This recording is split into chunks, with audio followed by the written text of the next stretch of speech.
De volta ao canal E-Cidadania, tratando de assuntos importantes aí para a nossa sociedade.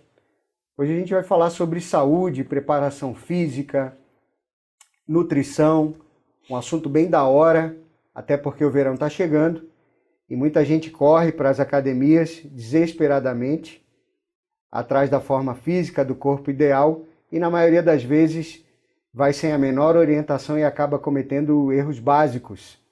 Então hoje, para a gente tratar desse assunto, trouxemos aí o Jean Calabrese. Obrigado, Jean, pela tua presença.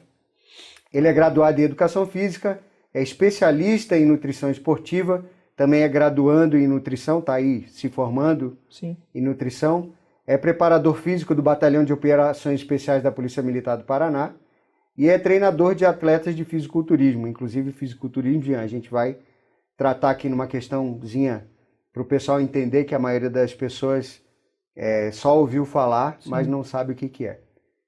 Então, como eu já fiz uma abordagem, uma introdução aqui a respeito do verão, a minha preocupação sempre quando eu vejo as pessoas indo, principalmente aquelas pessoas que não têm o hábito da atividade física durante todo o ano, é que elas vão lá, fazem a matrícula na academia e começam a treinar por conta.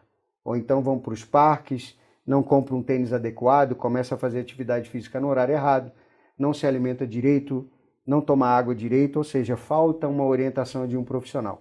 E você é um profissional da área da saúde, tanto da atividade física quanto da nutrição. O que você diria para essa pessoa que diz assim, resolvi fazer atividade física hoje, vai lá na tua academia e vai conversar com você? Quais são os pontos principais que você aborda? Primeiramente, muitas vezes a gente tenta entender, né, que existe uma diferença entre exercício físico e atividade física. Atividade física é qualquer movimento, né? Eu sair, andar, fazer uma caminhada sem uma prescrição, sem uma organização. Então é uma atividade física. Já o exercício físico, ele já exige que a gente tenha uma organização, ou seja, o tempo. Então, por exemplo, correr. Mas correr por quanto tempo? Qual a distância? Eu vou ter que ter uma orientação. E essa orientação, sim, deve ser feita pelo profissional. E a primeira coisa que deve ser feita em qualquer prescrição de treinamento é a avaliação física. Esse profissional, então, o profissional de educação física, muitas vezes é a pessoa mais capacitada para fazer essa primeira intervenção. Ela vai fazer essa avaliação física, vai identificar possivelmente a condição física desse indivíduo para aquele exercício que ela tem uma preferência ou que ela tem vontade de fazer, e aí sim vai fazer as orientações. Obviamente, né, quando se observa, se o professor observa que tem alguma dificuldade ou que necessite até de uma intervenção médica, solicita-se outros exames ou até o acompanhamento de um outro profissional, para aí sim iniciar o exercício físico. A gente observa muito também que a prescrição ela vem muitas vezes do bate-papo. A motivação é interessante, né? O motivo de fazer exercício físico é muito interessante, mas infelizmente essa prescrição sem um profissional adequado, ela tende a possivelmente ter a desistência, né? E muitas vezes não ter o resultado esperado, ou o resultado inesperado, que seria, infelizmente, um efeito colateral, ou uma lesão, ou possivelmente aí, o desistir mesmo do exercício físico. Isso seria muito pior. Então, ir para uma academia, ou ir procurar um profissional de educação física, fazer a avaliação física, e aí sim ter a resposta. É interessante que você falou, e por experiência própria, eu tive 2 lesões recentes, uma em 2014 e uma agora, 2 meses atrás, justamente por essa falta dessa orientação de um profissional da área da educação física, da área da nutrição, que a gente percebe muito, que eu vejo muita gente, por exemplo, indo para o parque correr, que eu frequento muito o parque, aqui em Curitiba, o Parque Barigui, e eu vejo muita gente que faz muita atividade física e que não consegue mudar o seu corpo, ou seja, não consegue perder peso ou ficar num peso adequado para fazer a atividade da corrida, que é uma atividade de impacto. Então a gente tem que reduzir essa massa corporal, ou vamos dizer assim, ter uma massa muscular maior do que, mais músculos do que gordura, vamos assim dizer, uma linguagem bem simples. Claro. Então o acompanhamento nutricional, eu vejo que ele é muito importante. E aproveitando já os teus estudos em nutrição, outro fato também que eu percebi através de consultas minhas, colocando as minhas situações aqui de um leigo no assunto, e curiosidade também, que é de todo mundo, que de repente você se depara com um profissional da nutrição que ele diz que de um dia para o outro você não vai comer mais determinadas coisas. Ou seja, você tem lá 20 anos, 30 anos, que você se alimenta de uma determinada forma e o profissional da nutrição diz, a partir de amanhã você não vai comer mais isso, não vai comer mais... A pessoa entra em pânico, né? Naquele momento assim, como assim eu não vou comer mais nada? A minha pergunta é, como é que a gente faz, como é que o profissional da nutrição hoje, ele percebendo isso no paciente ali que está com ele, como é que ele consegue transformar isso em algo gradativo? Como eu brinquei com você, a questão dos pães, né? O sujeito come 5 pães, não dá para passar para 3, para depois passar para 1 e depois não comer mais o pão? É possível de se fazer isso? Como é que você avalia isso? Eu entendo assim, que primeiramente o profissional ele tem a capacidade dentro da avaliação física de identificar alguns quadros. Obviamente, um quadro mais sério que necessite de uma restrição um pouco maior, ela é assim feita. Obviamente também o profissional ele tem a experiência ou enfim o feeling, né, para poder identificar quão pesado é essa dieta. Então é óbvio, o ser humano ele tem hábitos e muitas vezes esses hábitos não são tão saudáveis assim. O que a gente busca é tentar estimular uma alimentação e novos hábitos aí saudáveis. A nossa recomendação, ou recomendação do nutricionista deveria, né, ou deve ser que melhor agrade o paciente, mas que também traga resultados significativos. Então, em nível de saúde, hoje a gente já sabe que o índice de obesidade, o índice de sobrepeso é muito elevado e vem aumentando. Então, a grande dificuldade muitas vezes da dieta realmente é a persistência na dieta. Tende a pessoa a desistir mesmo da dieta, tende a pessoa a sair da dieta, ou iniciar, por exemplo, numa época que nem agora, verão, e janeiro ali passou a época que vai expor o corpo, ou por uma questão estética, ou por uma questão realmente social, acaba voltando aí para uma época de frio e acaba desistindo da dieta pela dificuldade muitas vezes. Entretanto, a gente sempre coloca que os dois lados têm que ser pesado, tanto a restrição como a mudança dos hábitos, né? Não pode ser tão restrito, mas também não pode dizer que a gente vai fazer uma alimentação livre. Obviamente, por isso que existe profissional. Esse profissional que vai pegar, vai analisar o quadro, vai analisar a pessoa e aí sim vai fazer uma restrição ou vai indicar uma alimentação correta e aí conforme o paciente vai se adaptando à dieta, ele vai estimulando o resultado que ele deseja ou que é importante aí principalmente para o nível de saúde. Você recomenda a todas as pessoas que vão começar uma atividade física a fazer um exame de sangue, por exemplo? É interessante para o profissional da educação física esse tipo de avaliação? Eu entendo que todo exame ele é importante, os dados são importantes, né? A avaliação física em si, ela tende a observar alguns aspectos, né? Quando eu, como profissional, né, e eu como um professor aí de nível de graduação, né, que estimulo os graduandos a exigirem uma avaliação de qualidade, eu sempre indico que deve ser feita uma avaliação física que me dê o maior número de ferramentas para que eu possa fazer a prescrição, tanto a prescrição de dieta como a prescrição aí de exercício físico. Se eu achar interessante que eu tenha esse exame, eu vou solicitar. Ou até então solicitar com que o paciente ou o aluno vá até um médico, faça um outro tipo de avaliação para que me fortaleça os dados, para que aí sim eu possa fazer a prescrição. Você trabalha com fisiculturismo, né? Você já participou de competição, que você já me contou, e você prepara fisiculturistas. E a grande maioria das pessoas não sabe como é um trabalho de um fisiculturista que não é um treino de musculação normal, vamos assim dizer. É muito mais específico, o objetivo é muito maior, as dificuldades são maiores, então você tem que ter uma alimentação super regrada, um treino muito diferenciado. Conta pra gente mais ou menos quais são as diferenças básicas que existem num treino de academia normal e de um fisiculturista. Primeiramente, né, o fisiculturista ele já tem uma experiência, né? Ninguém inicia sendo fisiculturista, né? Então ele já tem uma experiência de treinamento, Normalmente ele já tem um acompanhamento com outros profissionais, entre médicos, nutricionistas, profissionais de educação física. Obviamente, esse treinamento ele já é um treinamento que exige ou que busca alto rendimento, então é um treinamento de alta intensidade. A alimentação, de fato, é uma alimentação muito mais regrada, até pelo tipo de objetivo, onde se busca aí um resultado, alto rendimento. A diferença muito maior que a gente vê entre o amador, o atleta amador ou a pessoa que vai à academia são os objetivos, né? Primeiramente, ninguém que tem um nível de atleta vai ter o que objetivo a ser um atleta vai se poder permitir não fazer um treinamento de alta intensidade. Não tem como você não ter uma alimentação regrada, não tem como você não descansar. Então são critérios como qualquer outro esporte, que exige uma dedicação a mais. E muita essa disciplina. dedicação, muita disciplina, com certeza. Acho que é um grande diferencial. É possível ser fisiculturista sem utilizar anabolizante? É possível, através de uma alimentação bem regrada, você obter um grande, vamos dizer assim, aumento de massa muscular?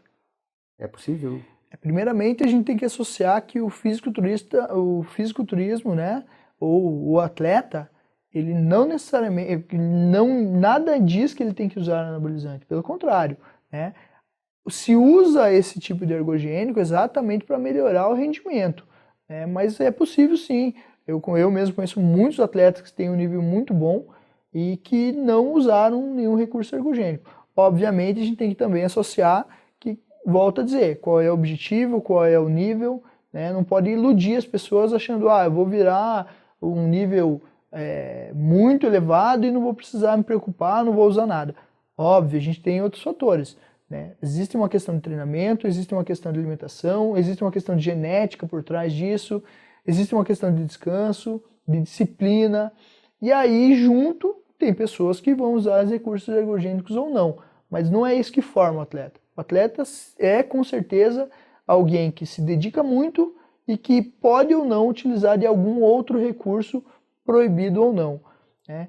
Eu volto a deixar bem claro isso, que para se tornar um atleta não existe a dependência de qualquer substância, de qualquer droga, né? Mas existe a necessidade de todos os outros quesitos. Treinamento, dieta, alimentação regradíssima, um acompanhamento profissional.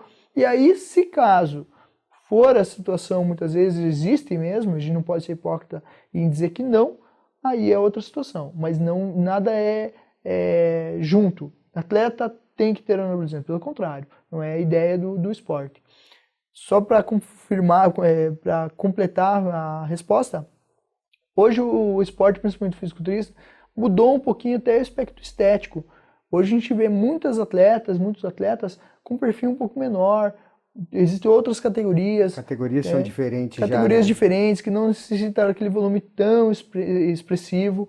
Obviamente que tem atletas que mesmo nessas categorias que usam, tem atletas que não usam. E obviamente tem atletas em nível muito acima que também não utilizaram recursos ergogênicos. Você falou numa coisa importante e que eu particularmente aprendi a duras penas, que é a questão do descanso.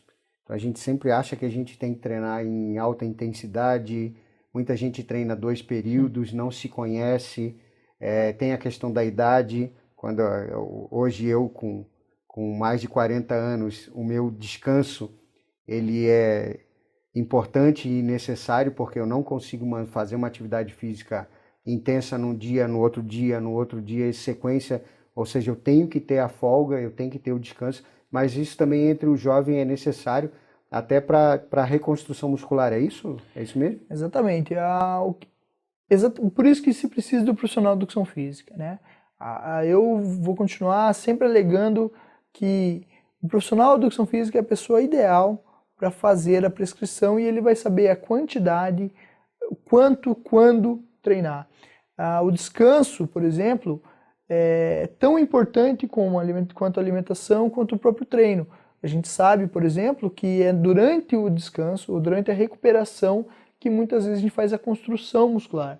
Então, quando o objetivo, por exemplo, é a hipertrofia, que é um dos grandes objetivos hoje de quem procura uma atividade física, Sem dúvida, o descanso ele faz parte de toda a prescrição. O atleta, por exemplo, ele existe, para o atleta a gente chama de periodização, onde são fases de treinamento que ele tem uma fase mais intensa, uma fase mais leve. Durante essas fases de treinamento também existem as sessões de treino mais intensas, mais leves, exatamente para prevenir lesão, para aumentar, potencializar o resultado dele. Então existe toda uma estrutura por trás, todo um sistema por trás. E quem faz isso, exatamente quem faz isso com qualidade é o profissional de educação física. É o profissional que estudou, que também tem experiência muitas vezes, porque, obviamente, nem todos os profissionais são bons em tudo, né? Todos os profissionais de educação física são bons em tudo. Então, eu sempre alego que o bom profissional de educação física que é bom para natação, não necessariamente ele é bom para futebol, né? Mas então ele tem que ter experiência. Naquele que ele se compromete a atuar, ele tem que tentar ser o mais profissional possível. Outra coisa que eu tenho percebido nos últimos anos, e eu vejo o uso até indiscriminado, apesar de necessidade de prescrição médica, é a utilização do GH. Então, como uma ferramenta aí de queima de gordura e crescimento de massa muscular. Como é que o GH atua e o que você acha da utilização do GH, já que você tem essa formação tanto na educação física quanto na nutrição? Como é que você vê isso para uma pessoa que chega até você e comenta a respeito disso para utilizar isso com você como treinador? Primeiro, deixar bem claro que o GH, né, é um hormônio eficiente tanto para perda de gordura, pode-se dizer que sim, como para aumento de massa muscular, mas nada é tão simples assim. Mesmo para quem usa de forma empírica, os ciclos hormonais, a quantidade hormonal, ela não é 1 mês, 2 meses, é uma quantidade realmente significativa. E os valores também são muito altos. Então, hoje, eu acredito que, obviamente, falar em valor depende muito da pessoa, mas não é barato, a gente sabe disso. Então, mesmo atletas aí de alto nível, a gente sabe que não é tão simples assim. Isso sem contar os efeitos colaterais. Obviamente, quantidade de droga que você for utilizar, quanto mais droga for utilizar, mais a possibilidade de ter um efeito colateral e um efeito indesejável. E, além de tudo, tem a dependência, tem principalmente aí níveis de depressão, muitas vezes após aí toda a utilização desses recursos, e é um efeito que muitas vezes as pessoas ignoram. Outro detalhe, óbvio, a origem desse tipo de hormônio. Então, muitas vezes a diferença de uma prescrição médica e uma prescrição, ou empiricamente você ir lá e comprar, é da onde está vindo, qual foi a forma que foi armazenado esse hormônio, quem está prescrevendo, será que realmente sabe o que está falando? E eu vejo que no esporte hoje, mesmo esporte mesmo fisiculturismo, como outros esportes, até tem, mas normalmente quem realmente vai se meter nesse nível é alguém um pouco, ou arriscando realmente os riscos, ou é realmente alguém que foi, procurou um médico, fez uma prescrição. Hoje é muito amador quem faz a prescrição por conta própria, é considerado bem amadorismo. Óbvio que vai ter mais resultados, mas óbvio que vai ter mais efeitos colaterais também. Para as pessoas que não têm o hábito da atividade física, não querem fazer atividade física e partem para o remédio, para o inibidor de apetite. Conheço bastante gente também que faz uso contínuo disso, principalmente nessa época, ou seja, cria o hábito disso, de tomar um remédio, um inibidor de apetite para perder peso, aí perde peso geral, né? Mas assim, até que ponto isso é saudável? Até que ponto isso vale a pena? O que você diria para essas pessoas que fazem uso desse recurso? Eu sou como eu vim da cadeira da acadêmica, né, eu vim realmente da sala de aula, eu não consigo acreditar em nada, eu sou totalmente contra qualquer prescrição sem conhecimento, né? Os inibidores ou qualquer coisa que seja associado a não atividade física, a não exercício físico, a não a dieta, a não alimentação adequada, já está errado, né? Mesmo se for prescrito por um médico, eu acredito que os médicos hoje são muito fortes quando eles dizem que tem a prescrição, mas que existe a necessidade mesmo assim do exercício e alimentação adequada. Então, primeiro que eu não consigo desvincular nada, A né? atividade física agora, inclusive, foi reconhecida há pouco tempo que é uma prescrição médica. Que antes ainda tinha aquela... fazer atividade física para você vai ser bom, né? Mas o médico não dizia, não, você tem que fazer atividade física. Na realidade, assim, quem prescreve, o que a gente entende assim, ó, quem é a pessoa ideal para prescrever, né, é o profissional de educação física. Como a dieta, como a orientação alimentar, quem é o profissional é o nutricionista. Hoje os médicos não já entendem, e a maioria, eu estou falando pelos que eu conheço, que eu acompanho o trabalho, eles não desassociam o resultado com a falta de exercício físico. Não tem como. Eu tenho que ter exercício físico, eu tenho que ter alimentação. Então, o que os médicos vêm trabalhando? A orientação ao paciente, onde direciona ele a um profissional de cada área. Como nós, profissionais de educação física, nós, profissionais de nutrição, também passamos para outras áreas, né? Eu for um quadro, né, que eu entenda que não consigo, não tenho capacidade, não é a minha formação, eu vou repassar para o profissional adequado. Né? Como um fisioterapeuta, Como no um caso. fisioterapeuta, como um psicólogo, que a gente tem uma associação muito forte, como um próprio médico. Então, a gente tem outros profissionais que envolvidos. E o trabalho de emagrecimento em especial, principalmente obesidade, é um trabalho multidisciplinar, interdisciplinar. Eu preciso de muitos profissionais envolvidos. Não é um trabalho único. Então, você imagine uma complexidade de eu ter que ter médico, nutricionista, psicólogo, profissional de educação física, muitas vezes fisioterapeuta. E aí alguém vem e vende uma pílula no mercado negro ou numa orientação. Será que realmente é tão simples assim? E isso a gente pode ver pelos próprios resultados. Né? As pessoas até conseguem 2, 3 quilos de emagrecimento. Só que o que foi emagrecido? Água, gordura, músculo, a gente não tem como saber.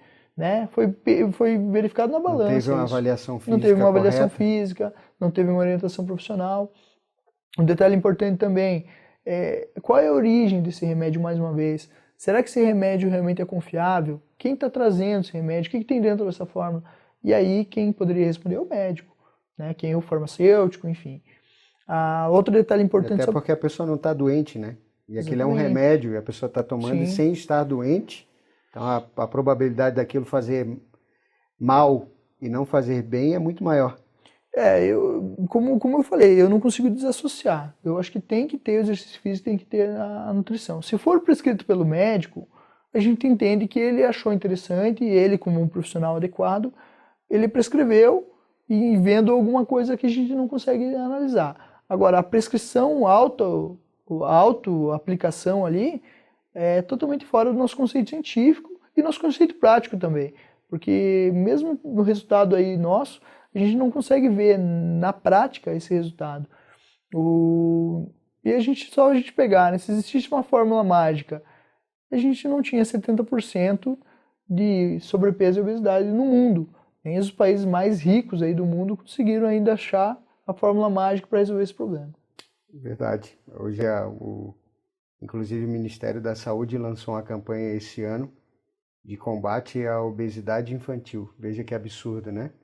Num país onde 10% da população, de toda a população, vive em condições de miséria e passa fome, 10% a gente tem obesidade infantil.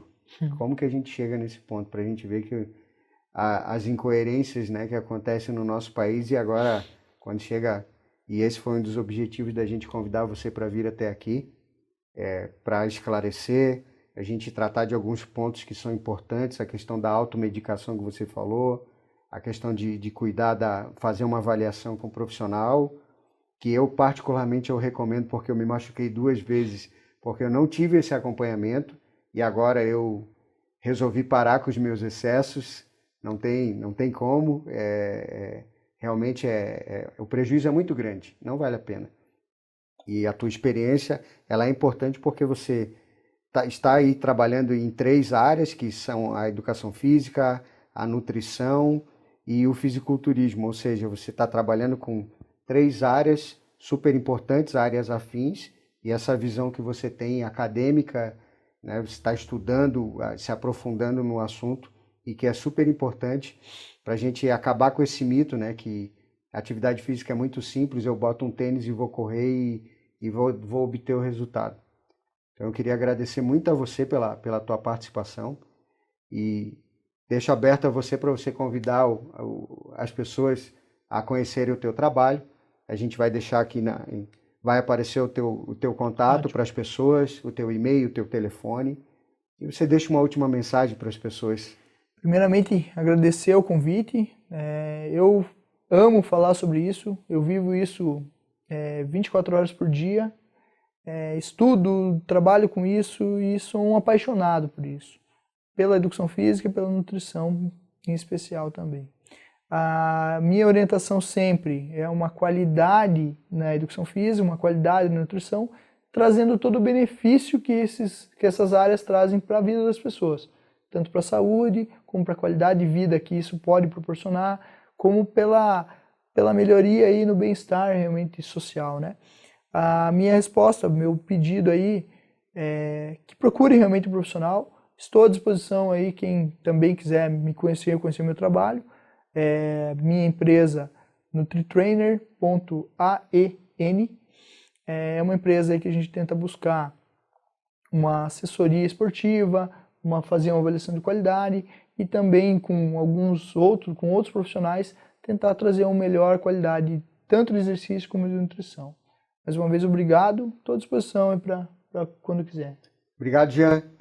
O canal E-Cidadania hoje vai ficando por aqui. Se você gostou dessa entrevista, você dá uma curtida aí no nosso canal, nos auxilia, dê a sua sugestão, faça a sua crítica. E profissionais como o Jean, a gente faz questão de trazer aqui, que é um profissional qualificado, que entende do assunto, sabe o que está falando. E o nosso objetivo é sempre esse, é informar e esclarecer, trazer uma informação útil para a sociedade. Hoje a gente vai ficando por aqui. Até a próxima e um abraço.